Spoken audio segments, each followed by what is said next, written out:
Hello architects and welcome back to another RPG Architect video, and today we have a very special 1,000 subscribers celebration extravaganza where we are going to ask Locke anything, and I mean anything. So you guys have submitted questions. I have a list up here. I'm just going to kind of go through them all willy-nilly. I'll try to keep them in order somewhat. But yeah, that's the premise of the video. Locke, you got anything to say beforehand? We did have to filter out a few of them because they were slightly inappropriate. So, no, I am taken, so sorry. Your marriage proposals are not accepted at the time. All right, let me go ahead and remove that one from the list. That was my leading question. Okay. All right, well, yeah, let's, we got a lot of questions, so let's just go ahead and jump on into it. First, we're gonna hit F8 to open our database. No. All right, so from Nicotin, I believe this came through Discord, we have, were there any specific missing features in RPG Maker that particularly spurred you to make a competitor? Like, made you think, this is where RPG Architect will fill a huge gap? Yeah, everything. So I had a kid, and I've been playing with MV3D. It's a plugin for RPG Maker MV. They have a MZ as well. And that filled kind of that gap of where I felt like RPG Maker should have 3D, just in a very simple sense, right? Because I used to play Roller Coaster Tycoon, other games as a kid, and they had done isometric and 3D type stuff very simply so that anyone could do it. As you're kind of like building out the world. So it kind of shocked me that RPG Maker hadn't done anything like that. And then I just kind of noticed that it's like trying to make it work, and just even the fact that it really hasn't changed much since 2003. They've added scripting and plugin type stuff, but you know, why should the engine require the community to basically patch it and fix it? Mm-hmm. That never made sense to me.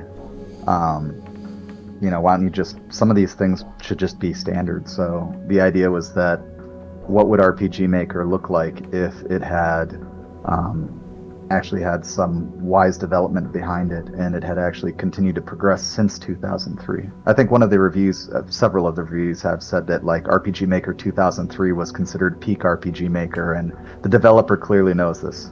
Yeah. You caught me. Yeah, very true. Okay. I have nothing to add to that. That is 100% correct. It's not Ask Bert anything, it's Ask Locke anything. So, all right, next up we have from A Galaxy of My Own. My southern drawl came out there. A Galaxy of My Own. Tell me if this is too personal, but where'd you learn to code an application like this? Self-taught or learned through school? Good question. It's a funny story. So I was actually apparently almost born at a computer manufacturer, a major company. Apparently my mom's water broke, and my dad continued to say, oh, it's not going to, like, he's not going to come. Yeah, and then 2 hours later. And then so ever, like, just the silliness behind that prefaces the next piece, which is my dad would bring home a computer, big, old, portable, not a laptop, like a portable PC, which was about, 37 pounds or something like that back then. It's the monitor, and like doesn't fold. It's a giant freaking machine. And apparently I would do his spreadsheets for him like at the age of 2 without knowing. So I'd been kind of playing with computers my entire life without necessarily realizing it, I guess. And then turned about 10, and I had a 386 back in the day. I actually had one for myself, so that kind of lucky and fortunate. But I played with Visual Basic, QBasic, all that stuff back in the day, and just tried to understand how things worked. Played with MUDs, multi-user dungeons, by the time I was a teenager. For a long time I was on the Smog mailing list, and people would actually reference and say, hey, if you want to know how to do this, ask this guy. He's done all these things. He knows this code base real well. So somewhat self-taught. High school, I obviously took computer science classes. College was semi-laughable, but maybe I should have taken it more seriously. But the higher level type stuff was not. I didn't really learn a whole lot there. Not at that point in time. By the time I was in high school, I'd already played with the idea of trying to make like a. I really wanted to make a Secret of Mana styled MMO. I just love that game so much and the aesthetic. And I think one of my like capstone projects for junior or senior year, I ended up making something where you had a paper doll system so the characters could change equipment. There was a server. I think that was in C++ Builder. Then I played with the original libSDL. Back in version not even 1.0, I think. I think Sam Lantinga still had it in beta, alpha, whatever you call it. But I played with that over the years. Played with a bunch of other things. Mono game came about probably 10, 15 years ago. I just started getting kind of curious in it.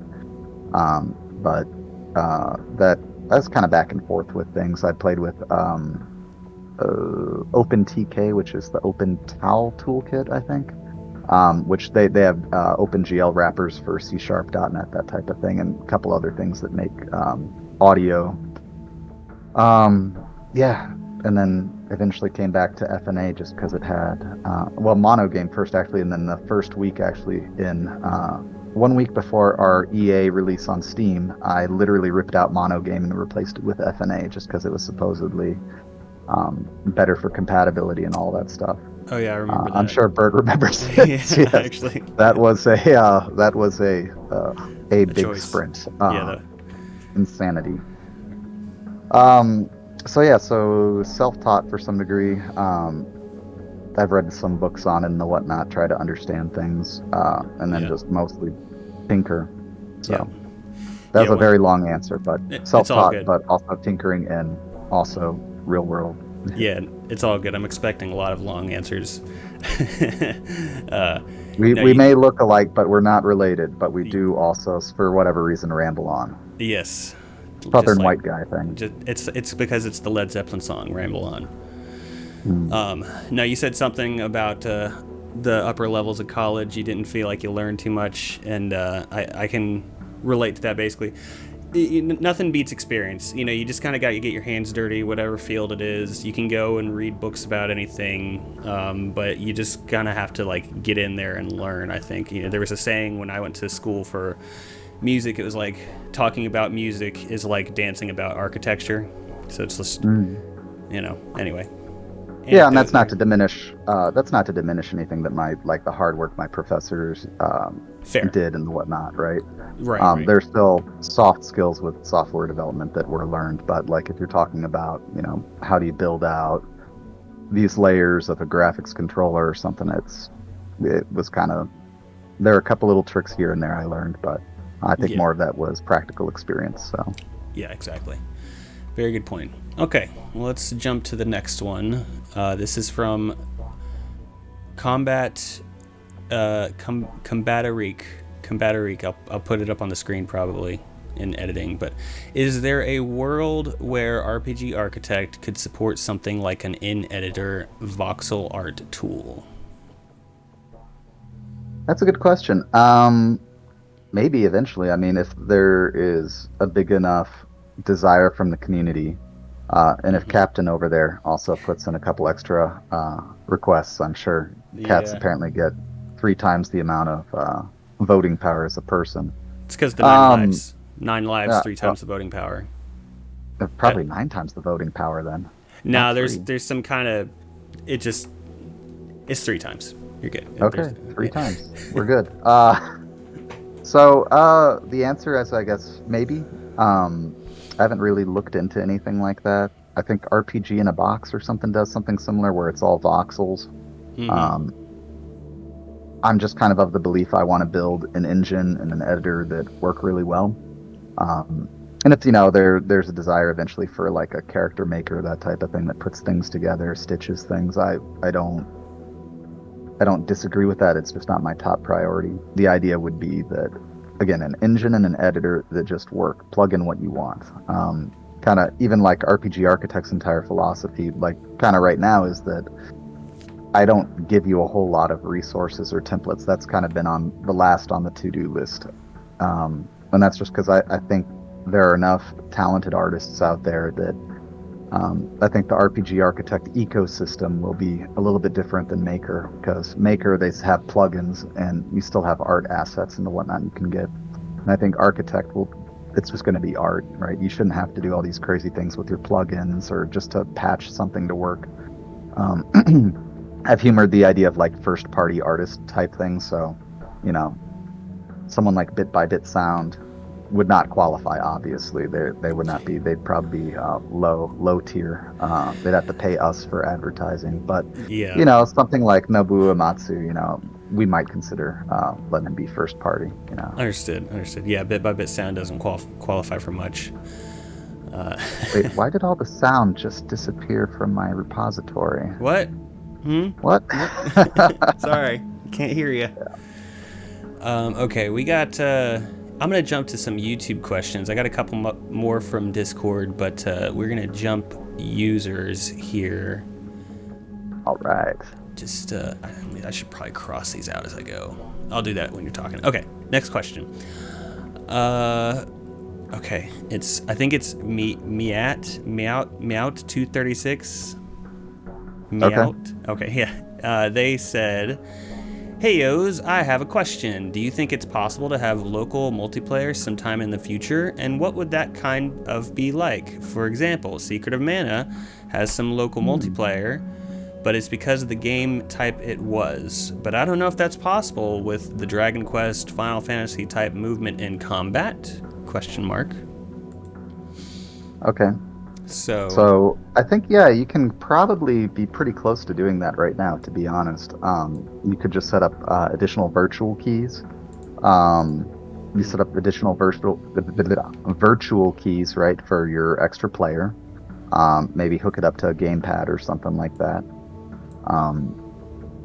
And then from there, that can control maybe a set player or something. You set a unique ID for whatever player you add, and you can move them around and make changes on them, create projections going forth from them, all that sort of thing. So I think you could do Secret of Mana pretty possibly right now. I know Final Fantasy VI had the option to, you could put in a second controller, and I think in the config you could say certain characters got diverted to that controller or something like that, which that could be a fun idea. I'm not sure how we would do it.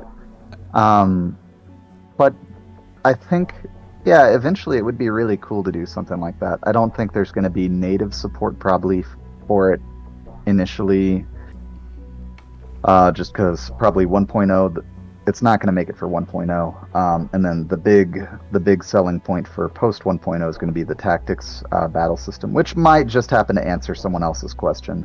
But I think that would be certainly a worthy goal. To add local multiplayer, because yeah, I'm a big fan of couch co-op, that type of thing. I don't like, minus the fact that Bert's in, you know, a little bit of you know, like 1,000 miles away, and for you metric people, that's like, I don't know, you guys use what, stones? So that's like 70,000 stones away, something like that. Boulders, 70,000 boulders away. It's a lot of boulders. There's a lot of boulders. Or, you know, the Asians, I think that's about 45 Godzillas away. Yeah, I think that sounds about right. But yeah, I mean, I really like the idea of couch co-op more so than online play, unless there's a big geographic barrier. But again, like, that may even answer another question. I think the idea of doing something with servers and the whatnot for multiplayer could also get kind of wonky as well, just because there's a big undertaking there to do any sort of big multiplayer experience there. So local co-op, probably very plausible, possible. Not in the next year, but maybe in a year or two. At least natively. Yeah. Yeah. I like it. I would also be a fan of local couch co-op. I do enjoy those games. Okay, let's go to Beardalaxy. I like that name. for reasons. Beard Galaxy says, did you use RPG Maker very much before deciding to develop your own engine? Do you have any good or funny memories from when you used it? Oh man. Yeah, so I played around with RPG Maker since 95. And then 2000, 2003, I think were kind of peak for me. But yeah, I think every day coming home from school, man, I would dump. I do martial arts, but like I would dump basically that from the time I got home to the time I needed to go to martial arts, I would be all in. So however long I normally spent after school, that would be before eating and bedtime, all that stuff was pretty much RPG Maker. So yeah, pretty familiar. I wrote several custom battle systems in it. I remember it wasn't Kindred. Was it Kindred Saga, the one that Gaming Ground Zero, who they were the first ones in RPG Maker 2000 who made the side view battle? I'm not sure. That was yeah, I don't know. He's the Treasure of Rudra sprites, I believe. Anyways, yeah. So he made one, and then I saw how it worked. It's like, cool, my turn. So then I changed a couple things around. I played with, I think he used pictures to show stats, and I said there was an upper limit of, I think, 20 pictures for RPG Maker 2000. So switching that around to try to use events and the whatnot, that was interesting, and it afforded a lot more luxuries as far as what you could display. It's kind of crazy to think now, like it's just like such a silly limit to be like 20 pictures. If they had somehow made that like 100, people would be doing crazy stuff with RPG Maker 2000 to just do their battle systems. Yeah. I think there would have been a lot more customizable ones. So yeah, I played around with RPG Maker a lot. And I think the second part of that question was, how long did it take before I decided to make my own? No, the second part of the question was, do you have any good or funny memories from when you used it? Oh man, I mean, a lot of fun memories, I would say. Just back when RPG Maker 2000, 2003 was kind of peak. I mean, all the different communities, right? There's Gaming Ground Zero, and everyone seemed, and Gaming World, and RPG Maker Net, I think, was around too. I mean, everyone had their own little communities, and even then you'd have teams that were splintering off, just trying to do things. So yeah, I mean, a lot of fun memories. People I knew, I think I don't really know any of them anymore. But even then, there was a guy in Houston who was, I think, on Gaming Ground Zero. I can't even, Artemis Spain or something like that was his handle. It was just weird and kind of surreal that one of their really good pixel artists happened to be in Houston too. Never met the guy or girl or whoever they are, so it'd be really funny to find out, like maybe I'd bumped into them before or something and not even known it. But yeah, maybe they use Architect now. Come forward. Let's make something happen. Yeah. All right, so now let's see. I got a series of questions from Deno. Just lucky, I guess. He had a bunch of questions, so I might fire them off one at a time. Yeah, let's just start with the first one. Okay. Can you single out the exact moment, in all caps, exact moment that the idea for RPG Architect began to form? Kind of. I mean, there was always a little bit of... I'd always... Even when I talked about making that Secret of Mana MMO type thing back in the day, like there was the idea of, well, I want an editor so I can do it myself. I don't want to have to be editing in the engine. Mm-hmm. And I'm a front-end developer by trade. Yeah, I think it was probably, so I was playing around with MV3D. Some of the ideas of like the height modifiers and the whatnot came from there, by the way, for Architect. And I was working on doing a 3D model because I love Breath of Fire series. I'm very sad that they haven't made any successors to it. So I was trying to make what might be a spiritual successor to it. And so I'm trying to load a 3D model in to Babel.js. And I get it working, but it takes 30 seconds to load. And it's, I think, all of like 500 polygons, so it's nothing crazy. It's Architect like loads that in its sleep.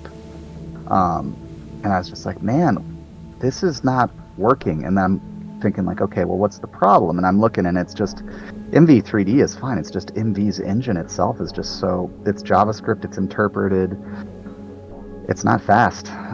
It offers a lot of extensibility, which is super awesome, but like you're limited on kind of some of what your options for performance are. And even then, like, how are you going to take whatever you make there into an environment like Nintendo, where they specifically disallow HTML and JavaScript? So I think it was right around then when I'm trying to get these boats to load, these ships, low poly, and I'm just, man, this is taking way too long. I need something, because I knew, like, looking at it, it's just like the performance. It's like, if this was native code, it would be, it's done, it's loaded. So that's probably when it formed, I think. Yeah. Okay. And actually, you said something in there which is going to make me jump to somebody else's question. Okay. Because it kind of leads into it well. And this came from Lloyd Defelian. Lloyd Defelian. I'm going to do that with every name and just say it like that. But anyway, the question is, how did you meet Bert? How did I meet Bert? Yeah. Well, it was back in World War II. We were both stationed in the trenches fighting the evil Viet Cong. So kind of related to this. So the spiritual successor, I kind of wanted the same acid jazz sound that Breath of Fire 3 had. Capcom's like PlayStation 1 era games have a very memorable sound to them. Okay. Yeah, Bert's over there like he's like peak sound. Yes. So talked to one of the few people I remembered from gaming world, actually, Tyler Meyer. If you guys haven't heard of them, he has kind of an indie game studio. Him and several others who apparently were also from gaming world. Something Classic. They released. What are their two games? Shadows of Adam. Shadows of Adam. And it's out. Yes. Quartet is not that one. Quartet, yes. They're it's working coming on that one. Yeah, that one's coming. Yeah. So he's a composer by trade. I talked to him about it, and he said, "Yeah, I can help you." He's like, "But you should talk to this other guy I know, because this is going to be like totally where he's at." Okay, cool. So yeah, that's how I met Bert. That was it. And it's been amazing since. And he also lurked along around some of the same discords. And I think, how did it really boil? Like, so you got really involved when I think I asked you for, like, because you had you had free royalty free, but you had the free samples of music or whatever you would put out, and I was like, can I just include that with this, because you're already giving them out anyways? Yeah. Can I package it along? They're like, yeah, sure, why not? Oh, also here's some more, and here's more. Oh, you need sound effects? Cool, here's these. Yeah. And yeah, if you guys don't realize how much Bert has given, you guys would be.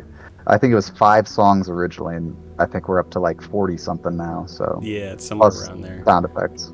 Right. Yeah. Yeah, the sound effects was a sprint. When you were ripping out mono game and putting in, what is it? Is it FNA? FNA, yeah. Okay, I got it. Code programming and stuff. When you were doing that, I was sprinting to make sound effects. Yeah. Yeah, and I'll add to the story actually. When you first came to me and said, I'm making my own game engine because, just RPG Maker is not doing it for me, I was honestly, my first reaction was like, okay, sure, yeah, like, okay. Well, I think that's what most people say or think. Yeah, but like, and I know it's, now I know that it's a bit more common than I realized. Like, I know there's, just people have that capability, but at the time I was just like, oh, okay, yeah, right. But then I actually saw some of your early builds in action, and you already had the 3D capabilities. You already had like the different layers and height maps and stuff, and I was like, wait a second, this is actually looking pretty cool. And then like I started trying it out myself, and I got on board, and I was like, man, this is awesome. And then yeah, like the sound effects sprint, it was you released in January, and I started working on sound effects in November. And I did like 260 sound effects across November and December. Just like, it was like almost every day I was like, all right, here's 10 more. All right, here's 5 more. All right, here's 15. Yeah. But yeah. Anyway. I would like to get a video of that. I'm sure someone has found footage of Bert walking around like Bigfoot with like a little recorder, like as he's opening and closing a door or something. Like, what is he doing? Yeah. Yeah, it was literally a month of like, oh, that sounds good. Let me just record that. So, yeah. Say that again. Say it the exact same intonation. No, Bert, not we're like in that. church. Bert, Yeah. we're in church. Stop asking. That was good. Okay, so let's go back to Dunno, just lucky, I guess, is questions. It says, if you had to use another game maker, which would it be and why? That's a good question. I don't know. I played around with Unity for a little while. They don't support 2D very well. You have to use kind of third-party tools to stitch together the textures and whatnot, last I remember. Maybe that's changed. I think the last time I had it was 2017-18. And funny enough, to RPG Maker Unite's delight, yeah, back then I was actually trying to figure out, can I make an RPG Maker style experience in Unity? Oh, wow. Yeah, it's actually kind of funny. There's a build somewhere of a very poor database. Yeah, so let's think about that. So honestly, if I'm talking about like hobbyist, probably Game Maker. I've seen like a lot of cool things. Final Boss Blues has shown off some really cool videos of people doing different things with it. Apparently, it handles 3D pretty well. It does some really cool masks and blending modes with shaders. So you can do some really interesting, cool things. Like I saw someone who made like a it's not even 3D. It's a 2D, but how he layers the parallax layers and blend modes for something. He made like a ocean floor and an ocean with multiple layers, and the ocean itself has a top layer, and none of it is 3D. Absolutely none of it. It's all just different image layers with different blend modes and other little cool effects to it. So Game Maker looks very powerful. Looks like it can export to a lot of cool places as well, so that's always important. And I think Baz, he made some of our early tutorials. He jumped on the RPG Maker Unite bandwagon. I think he did some stuff for Bakken as well. He does stuff for everything. Mm-hmm. But he was showing some stuff off, funny enough, this morning of Game Maker doing a HD 2D style games, which some of them looked kind of like weird, but some of them actually looked pretty cool. Just as far as it, I was shocked to see that something looked kind of like, probably not the same graphical fidelity, but the same style as like Star Ocean's Second Story remake or whatever that they just did, where you have that 3D world with billboards moving around, but then also a lot of very interesting looking terrain and the whatnot, geometry. So Yeah. it was very cool. Yeah. Back in the day when I was first starting on this journey, I messed with Game Maker Studio a little bit back, like I don't know what version it was, but it was 2012, 2013, somewhere around there. Yeah, and I got some stuff kind of working. What about, have you ever used, I'll add to this question, have you used Unreal Engine or Godot at all, either of those? I've played with Godot. I looked at Unreal. I kind of like how Godot goes about doing things. And there are actually several other engines that are probably comparable to Godot, which is interesting. There's a Chinese one. I can't remember the name.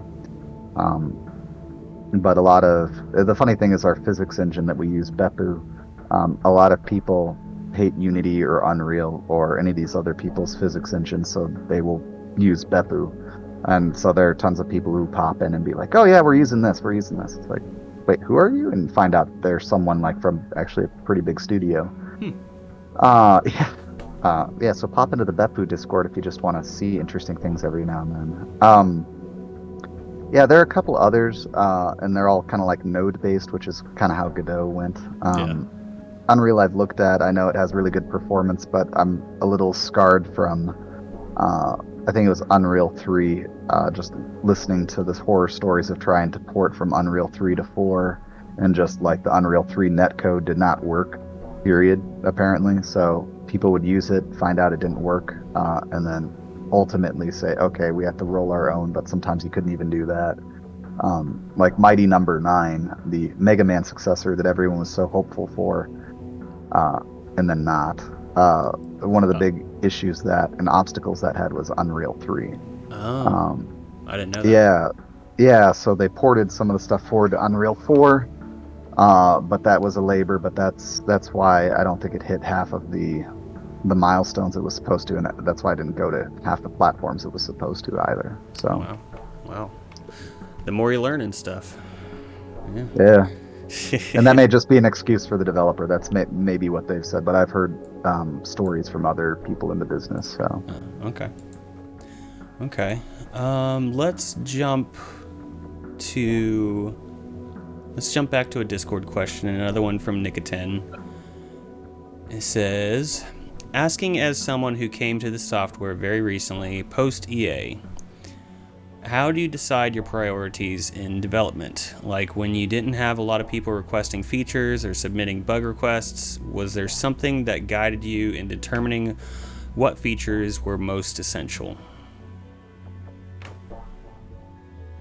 Good question. There are a lot of things that have popped in my head just kind of over the years of things that need to be there. Like some of the stuff like I want the database basically to be mostly done. So if I'm not working on something, I'm thinking like, okay, well, I want to add classes. Classes came very late to RPG Architect. In the scheme of things, I think that just happened sometime this year, mid this year, something like that. Yeah. I can't say mid this year. We're not even all the way through it, but I think like maybe in like March, April, May, something like that, right? Something like that. So, and RPG Architect's been getting built since, let's see, I mean, I think this year in October, it'll be 4 years old. I started it roughly a few months after my first kid was born, and she's 4 now. So, at least that's what the repos say for GitHub. So yeah, so for 4 years, and you're adding it literally like 3.5 years in. That's pretty late for classes or jobs, right? Right. So I just try to think of kind of the holes we have compared to other RPG engines, and just various things that I think are important. 3D model support, I think we got at the end of last year, but we're just now finally getting a preview for it. And I had to rewire a couple things to make it work just recently. So, but it works now, and the bug fixes will be out today so that it doesn't break everything like it is, and no one has caught yet. So, yay! Hey. So it's just their varying priorities. My big goal is just to try to make the engine and the editor as stable as possible. So if someone has an issue, bugs, you'll see that the bugs get squashed, ideally very quickly. Like they sit there for a day or two, and at most, and I try to knock them out. And then feature requests that get posed by the community, if someone says it often enough, or it seems simple enough, or it seems related to something I'm working on, then I'll usually include it. Just because it's like, oh, well, I want someone saying they want like a sound effect in action sequences, and I'm working in action sequences, and I'm already adding, like 7 other things. It's like, cool, I'll just toss this in, no big deal, right? Or if someone asks, sometimes the asks are very simple, like, can you lock mouse controls? Well, I know how to do that with FNA. How do I expose that, right, and do it in a reasonable manner, right? So there are elements like that, where it just, I know the kind of the software and the foundation that things are built on, and if it's going to open something up for the community, someone's like, oh, I'm doing this, and they show some proof of concept, which is like super cool. Like I'm blown away by the things I see. Yeah. Never in my wildest imagination. I mean, I figured it would happen, but yeah. Right. So yeah, as I see those things, I try to support the community as best I can. And as people get closer, like I keep saying, like whoever is the first to finish is probably going to be the one that puts RPG Architect on the map, because that's going to be what people are going to say, like, you built this and what? And they're going to say, that doesn't look like anything else I've seen. Like, I've seen these other things, and they're like, oh, that's RPG, but I thought this was RPG, and I thought that was. So how did he pull this one off, right? Right. So just kind of, I try to support people who are putting in the effort, right? And I think that's how it kind of should be. Yeah, for sure. And I agree. Some of the stuff y'all are sharing in the community, in the Discord, is just it's amazing. It's really awesome. Yeah. All right, let's see. Let me find a good follow-up for that. Okay, another one from dunno, just lucky, I guess. Did you ever read Zap 64? I have not. And I think I took all these notes down for these things, and that's the one thing I probably should have looked up. Yeah. Zap 64. Yeah, I'm not sure what it is either, to be honest with you. So, sorry, dunno, just lucky, I guess. Not sure what that one is. Probably written by Lovecraft or something. I don't know why, but, you know. Maybe. It's a long-lost N64 novel. I don't know. Yes. Before its time. Way before its time. Way before its time. Gone too soon. All right, another one from Lucky. I'm just going to call you Lucky from this point. I think that's what you go by in Discord anyway. What games are you playing, if anything, at the moment? Nothing. Yeah. Doing this as between being a Krav Maga instructor, a dad, a husband, having a full-time job, and this, basically all of those are full-time jobs. So yeah. I don't really play anything. But if you look over my shoulder, you'll see an extensive a collection of Switch games that I will get to eventually. Yeah. I think I've played about 12 of them there, and I think there are probably at least 30. But I try to support the developers as they come out with them. Right. When I first got to your house, or when you showed me your studio there, that I went right to that shelf and was looking through all your stuff. And there was a lot of overlap. Yeah. Well, yeah, but you don't have a Switch. But underneath it, there's PlayStation 1, GameCube, Wii U, and then in that box over there is PlayStation 2 and 3. Yeah. I didn't have a PlayStation 2 during college, and I didn't have time for it. Because I was either too poor and the PlayStation 2 had just come out, or I was in college. So when the PS3 came out, which was $600 back in 2007, or 2006 when it came out, I literally bought the last fat 60 gig fully backwards compatible PS3 in Houston. I had to find a Sears that had it. Wow. Just so that I could say, okay, now it's time to catch up on the PS2 games I lost. Yeah. So I actually have quite a big collection of PS2 games, funny enough. Yeah.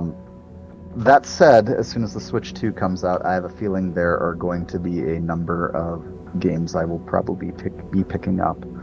But that's okay. You guys have me for another, 6 months or so. Yeah. I'm not saying I know when the Switch 2 comes out. Wait, there's a Switch 2 coming out? What? Yes. Are they doing? Right? Is Nintendo doing that? Is that a thing? Are they doing something like that? Yeah. On the PlayStation 2, I actually have a story about that as well. Okay. When it came out, I was in middle school, and my grades were falling or whatever, and I made a deal with my dad, and he said, if you can bring your grades up, I'll get you a PS2. And I was like, all right, awesome. So I did, and he did. He bought me a PlayStation 2 pretty early on, but the early models had some the I think it was the lens. Something failed in the early models, so I had a PlayStation 2 for about a year. And I bought, I had I don't know, 5 or 6 games or something. But I still remember the first time I got that discrete error. Discrete error. Yeah, and I was just like, what? No, this is a brand new system. This can't be. And yeah, no, my PlayStation 2 died. I never got another. I didn't get another one until I think the PS4 had already come out, and I bought used PS2 just to play those old games, man. Yeah, a funny story about that discrete error. My girlfriend throughout college had a PS2, and her PS2 started getting that. So they figured okay, well, it's broken anyways. Maybe we'll get a new one. It's hold on, let me see if I can fix it. So I literally opened it up and I had like 7 screws left over at the end after I'd reassembled it.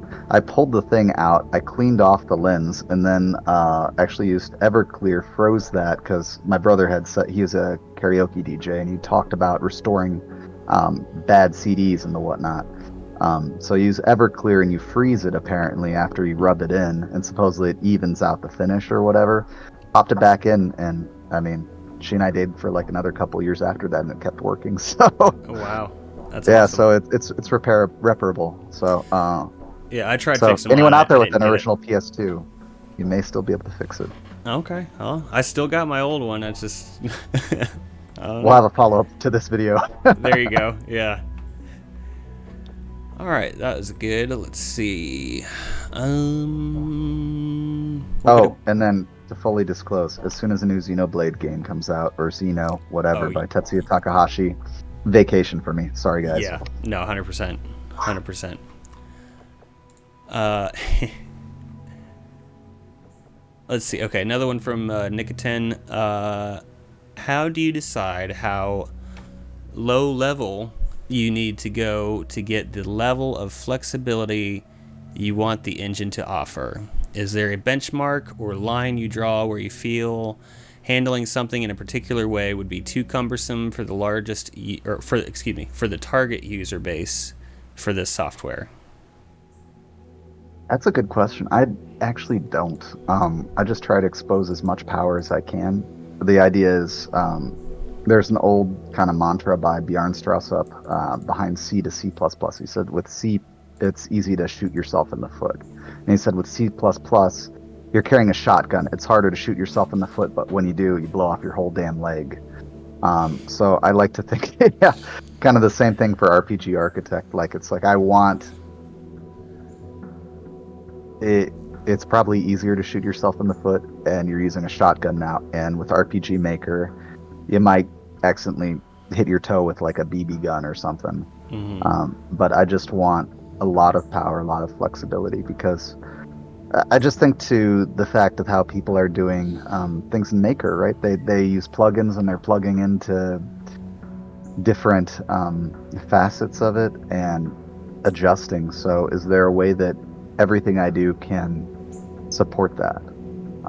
One thing that kind of stood out very early, and then I had to go back and backtrack it and make some overloads in the code.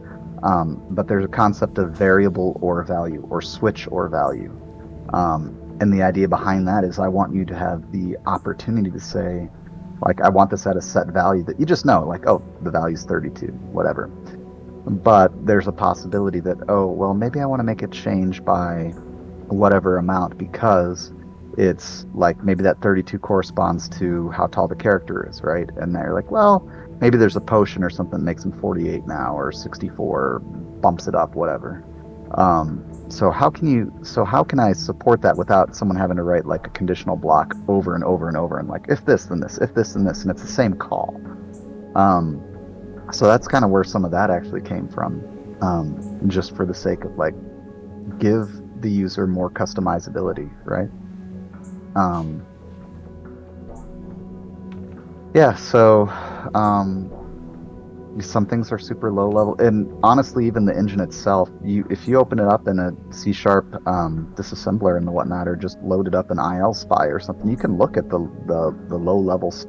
You can't look at the super low level stuff, but you can look at the higher level stuff, and you could theoretically write a plugin on it right now if you wanted to. There's actually a mention of that in our wiki and the fact of how frequently asked questions about how that would work if you wanted to. No one's taken me up on it, but you can literally import shader code if you want as well.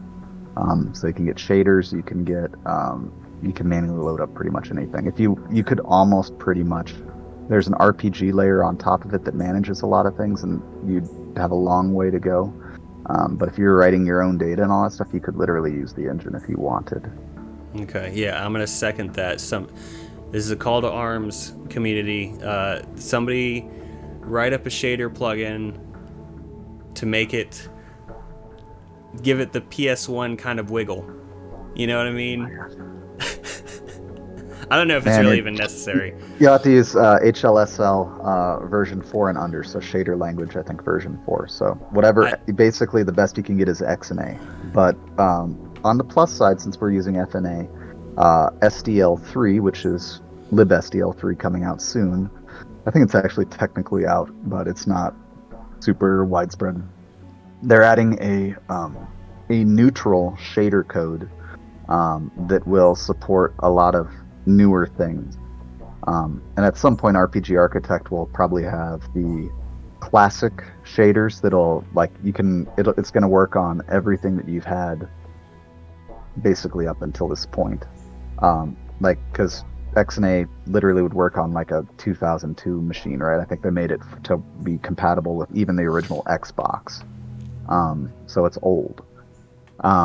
So it supports all of that. So it'll support a really old machine. I think it technically even supports the Raspberry Pi. SDL3 with that GPU, SDL GPU, I think is going to support a lot more modern use cases. So probably if it's over 10 years old, it might not be supported, but I still bet it would be. But the idea would be that if we do something like that, there may be the opportunity to add depth of field. That's a very expensive shader. And several other things that kind of like the modern games use that people really like.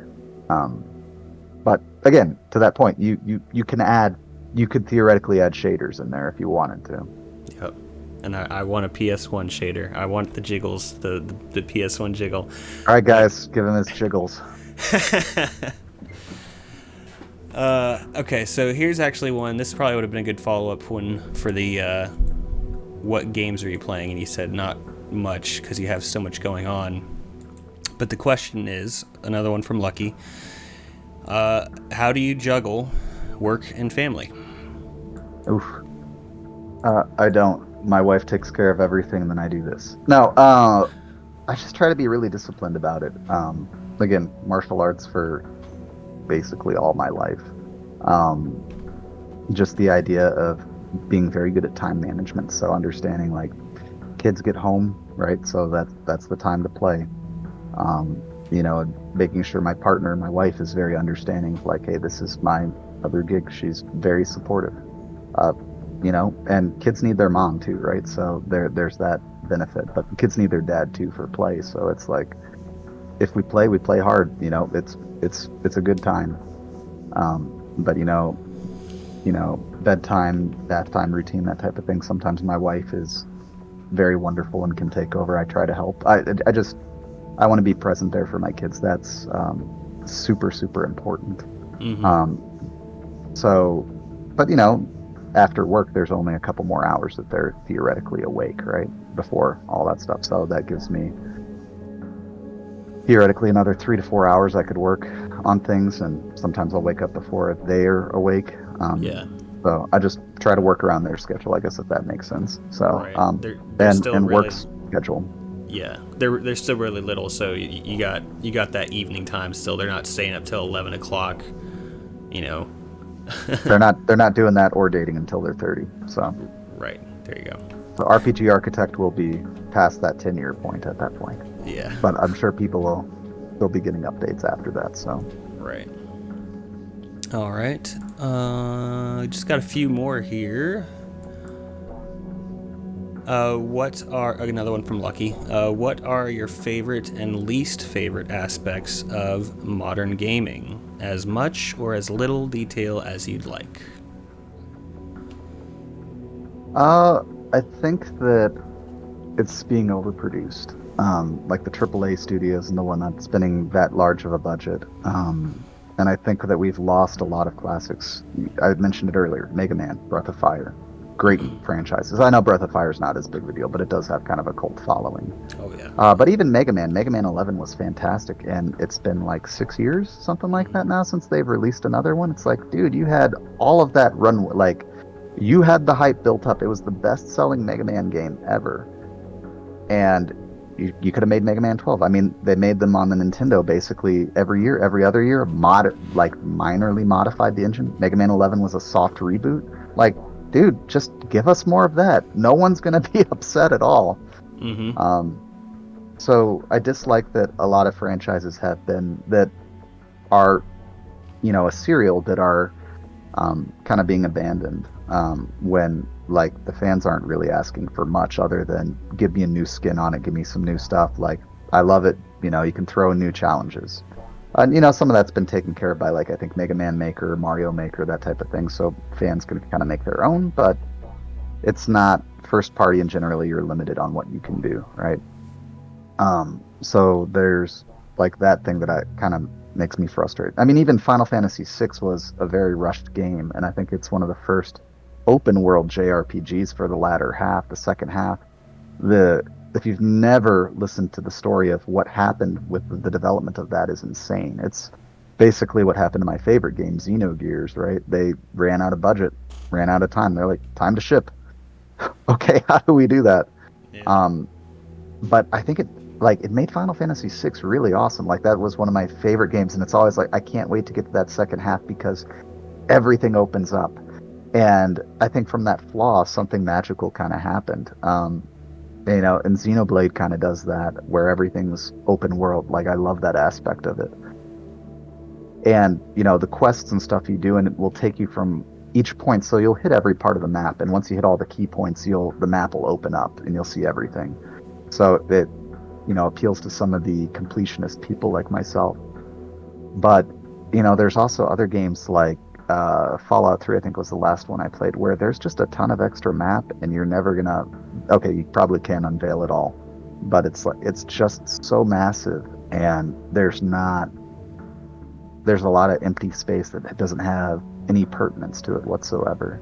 And granted, as I said, Xenoblade has a couple of those spots, but they'll fill in automatically after you've hit all like the key markers of the maps.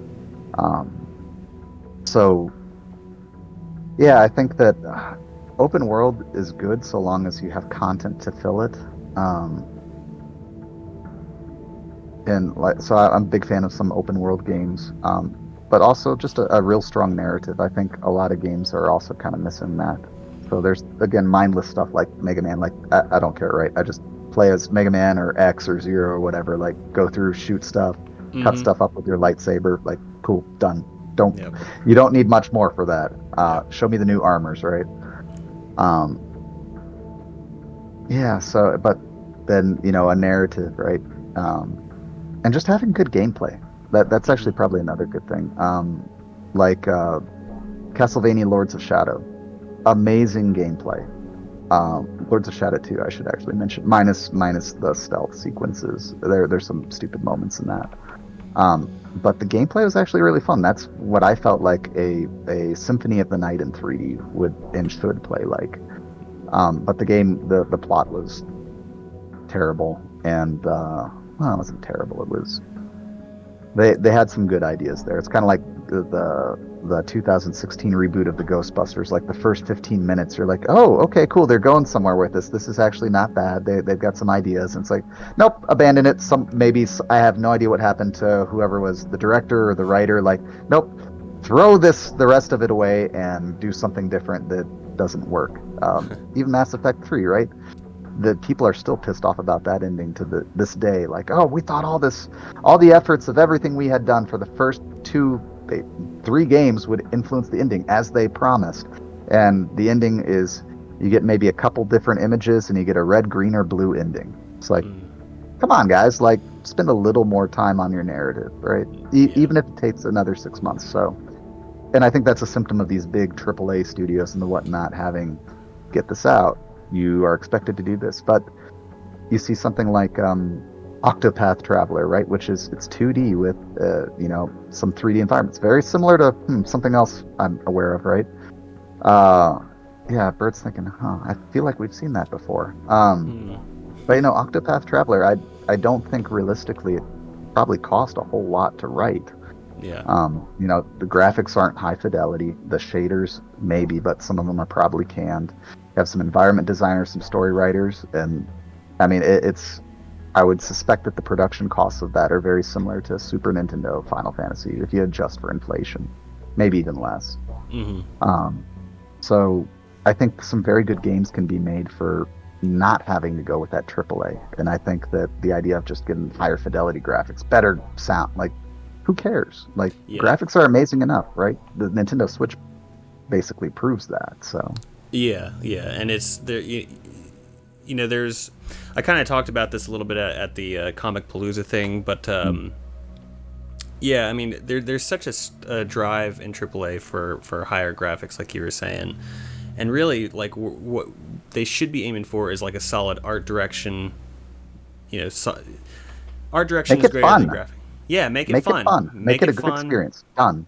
Make it focused. It's so overblown and just I don't know. Like it's a whole rant. Actually, I don't want to get myself started on it, but yeah, Yeah, I'm looking at the time thinking like, oh God, I spent way too long on this question. you're good. You're good. I don't even know how long we've been going, but yeah, don't get me started. All right. Let's see. Let's do. Yeah, we just got a couple more. Okay. From Lucky, how do you know whether or not to take requests on board? For example, I'm sure you'd love to give us the ability to save our games to HTML natively, but you've said it's most likely not going to happen, I'm sorry, you've said it's most likely going to happen in the future. That means you've thought about it and decided not yet. That deciding process, that's what I'm interested in. Yeah, so the question is really going to be like how much time is it going to take and what does it take? So to get that HTML output, the idea would be to do something with WebAssembly. Well, not like FNA doesn't really port C# ports to WebAssembly, but doing the shaders and all that stuff and controllers and stuff like that, I don't think WebAssembly does a very good job with connecting to your controllers. So if I were to start working on that and spend a couple months on it, I've got something that mostly works, but then you plug in a controller and you're like, hey, my virtual keys aren't working, or even worse, it crashes. And it's like, man, what the hell? You said this was good. Like, no, unfortunately, it's not. So, so, so things like that are about trying to make sure that it can be a good experience. And if I'm spending 2 months on that for, you know, essentially web export, and when we do that, it'll also support mobile. So it's a plan to get it there. But at the same time, if it's like 2 months is a long time, right? I can fit, think about whatever I accomplished in a month, right? So two of those, like there'd be so much more progress on the engine overall rather than just like an export, right? And if someone gets to the point where they've got a really big game and it's like freaking awesome and they're like, my target was always going to be web and they brought it forth, yeah, I might say, okay, look, you've got like a 4 or 5 hour game or something, like, and that's just the baseline of it, right? And you have, other content, it looks amazing. Like, yeah, I need to spend some cycles on it. I've looked at a couple other like kind of export options. We'll see. But at this point, I'm kind of, if you're a programmer, the best way to put it is that RPG Architect's actually kind of a plugin. So there's a base engine that it runs for on the desktop. Whenever we go to Sony, Nintendo, Microsoft consoles, like the engine kind of has to be rewritten a little bit. Some of the stuff we'll be able to reuse, some we will not. But it's another base player, right? So to do the web, I have to make a web player. And I have to have a way of loading up basically the plugin. The plugin itself is is an RPG plugin on top of that, and then load the data in. So it's involved. So my goal is to generally update that RPG plugin for that layer of it. And if there's something that requires that low-level engine itself, like the player, to be updated, then I will. I mean, I literally just did that for the 3D model preview. That it wasn't super crazy. Most of the stuff's already there, so that's good. But I suspect there are going to be problems, when we get to like, oh, you want to do your own shader, right? I haven't tested like it is being tested low level and it's loaded natively. But there may be some hiccup when you try to load the shader bytecode from disk or something. I don't know. All right. So it's just kind of leveraging like where can I make the most impact? As I said, like a player for it. As I said, the desktop one works great. Seems to work on most platforms. Yeah, I mean, building another one of those is going to be significant. So it's not an endeavor to be like minimized, I guess. So there's something like that, right? But then there's also like, hey, I want a new command to make my character jump.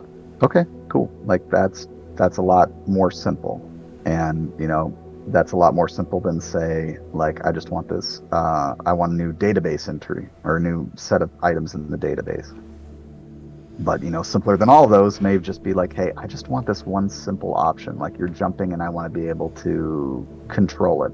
Like so that maybe I can do an X and Z movement on it too for whatever reason. I don't know why. So it's just playing around with that, really. Just kind of prioritizing. As I said, the Gotcha. community drives a lot of it, Yeah. as mentioned before. Right. Yeah. You guys definitely, we couldn't do this without the community, that's for sure. Or it'd be a lot less fun, Yeah. at least. Well, it's amazing the things that have actually happened as a result of the community, because half the commands, half the ideas I hadn't even dreamt of. Yeah. And or I said like, oh, I'll do it later, but then you have 6 people ask you to do something. You're like, I was gonna do that like post 1.0, but it's apparently important enough now. Okay, let's just do it. Yeah. All right. Well, we got a couple of, I think I got through most of them. We got a couple less technical ones. Well, Okay. this one's super technical, actually. What Okay. consoles have you and I played the most? It's a good question. You gotta think about it. The best ones. Good answer. Good answer. The Switch recently. My PS4 was basically a dedicated console. I played it a little bit, kind of since it came out, but it became a dedicated player for Coco Melon and Bluey, Blues Clue, the old Blues Clues, and Yeah. Paw Patrol for my kids. So I haven't really played that one. It's actually sitting behind me, funny enough, over there, just gathering dust. I've got a PS3 down here, which I played a few times. I've got my Nintendo Switch there. Um, Played a lot of Switch, played a lot of PS3, and then PS3 kind of borders a little bit with PS2. PS1 and Super Nintendo were probably my favorite consoles, and the Switch. The Switch is just, it truly is an amazing console. Yeah, it really And I is. have a huge collection of original Nintendo games. I probably am diminishing how much I played those, but Yeah, those are mine at same. least. Same for me. The Super Nintendo was a huge one. PlayStation 1 and N64 were those two in particular were a huge part of my early teenage years, and yeah. But yeah, you're right. As far as modern consoles, the Switch is by far my favorite. I haven't played any Sony console past the PS2. I've never played a PlayStation 3 or 4 Uh, or I'd 5. say you're missing out, but you're probably not. Uh, Yeah. and honestly, like, so I had an N64, so there was a period of time when I played that. But as soon as I got the PS1, it's like, okay, well, that's got Final Fantasy 7, 8, 9. It has Xenogears. It has Legend of Mana. It has Legend of Dragoon, right? Like, you just keep going. It has the Mega Mans for that, that golden era of Capcom, like I was talking about. All great games, very true. But does it have Legend of the Mystical Ninja starring Goemon? It does not, I don't think it but I didn't have does. that. I I don't think think the it last does. the last game that I spent a lot of time on the N64 with was Gauntlet Legends. Yeah, no, that was a great one. I Gauntlet remember. Legends and Smash. Those Yeah, two were amazing games. yeah. There was some solid entries. N64 didn't Yeah, have a huge library, but there was some really solid games on it. it actually has a lot more entries than I realized. But yeah, it Mm-hmm. has Oh some, yeah. the games that it had on it that were good were definitely worth playing. Oh yeah, 100%. Yeah. So those are my answers: Super Nintendo, N64, PlayStation 1. Those are peak. All right. Consequently, have you guys listened to Bert's music? Yeah. Especially the sound fonts. It's weird how Hmm. how there's some crossover there. Right. All right, and then I know this one, but what is your all-time favorite game or games? What Oh, your all-time favorite games are, and if there's any obscure or generally disliked games or older games that you discovered years later after the fact that you find highly entertaining. Yeah, I mean, I've mentioned it several times already before, like in Discord, but it's Hello Kitty Island Adventure is probably my Yeah. favorite game ever. Oh yeah. Yeah. Uh, I'm no, surprised it's you're not based. wearing the shirt. I know, right? If it wasn't obvious from everything else in my fanboying and or literally that area up there, uh, Xenoblade, Xenogears. You can see the Siren model from Xenoblade 2 still in box up there. Um, yeah, I'm a big Xeno nerd. I didn't have the Xeno Saga just because the games are really hard to find. I guess I could emulate them, but I've watched the Let's Plays to see kind of what happens in them, so I fill in the kind of the gaps between Xenogears and everything else, and where they were going with the Perfect Works. I literally have a copy of Perfect Works translated and the original, the collector's editions for Xenoblades. Um, I still think Xenoblade X is probably a reinterpretation of Xenosaga slash Gears for episode two-ish. At least that's where it fits into my headcanon, especially if you find out the original story. Um, so yeah, so that's also why I said that if something comes out Xeno related for the Switch 2, or if for whatever reason Sony picks them up or something like that, or Square decides to do a remake of Xenogears or something like that, I may disappear for a little bit of time. Oh yeah. Um, yeah, but just good story. Gears has a very good story. Um, and Xenoblade also has one. They're all basically remakes of Gears if you look at it. Um, and they fit in that continuity. But the big thing is going to be the just the idea and the story, the world building that they do for them.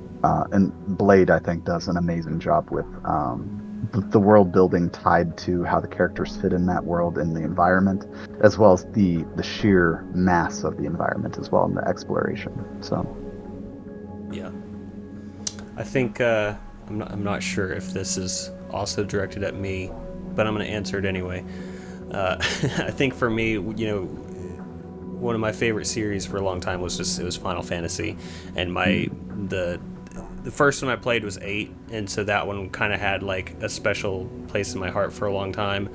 Really, any of them on the PS1, like you ask me any given week or whatever, and my favorite's gonna change. It's like, one week, oh, 7's the best. Oh, and another week, oh, 8's the best. Another week, 9's the best.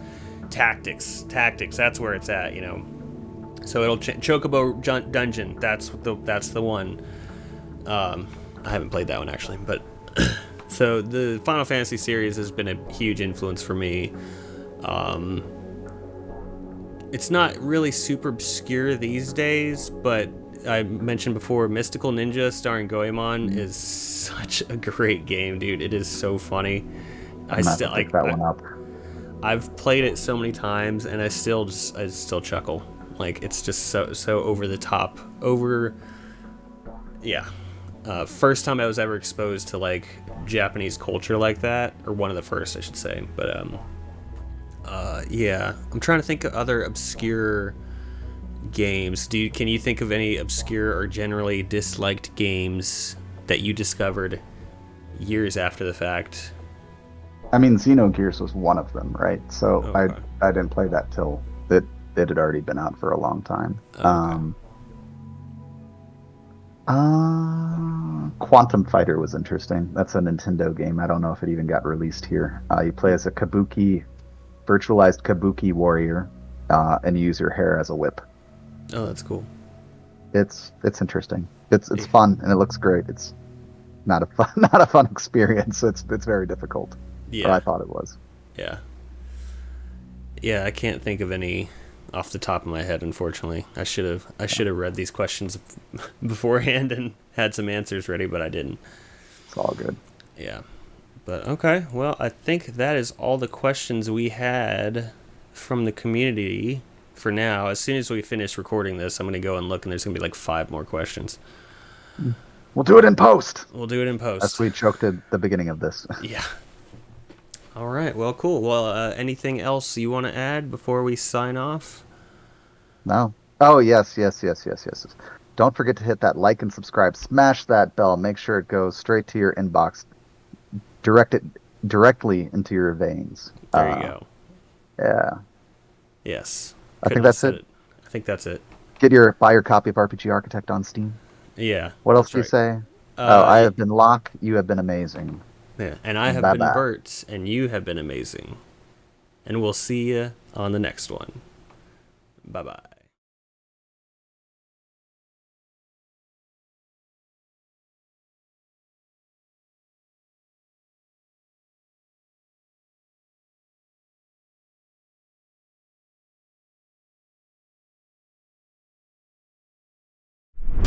Master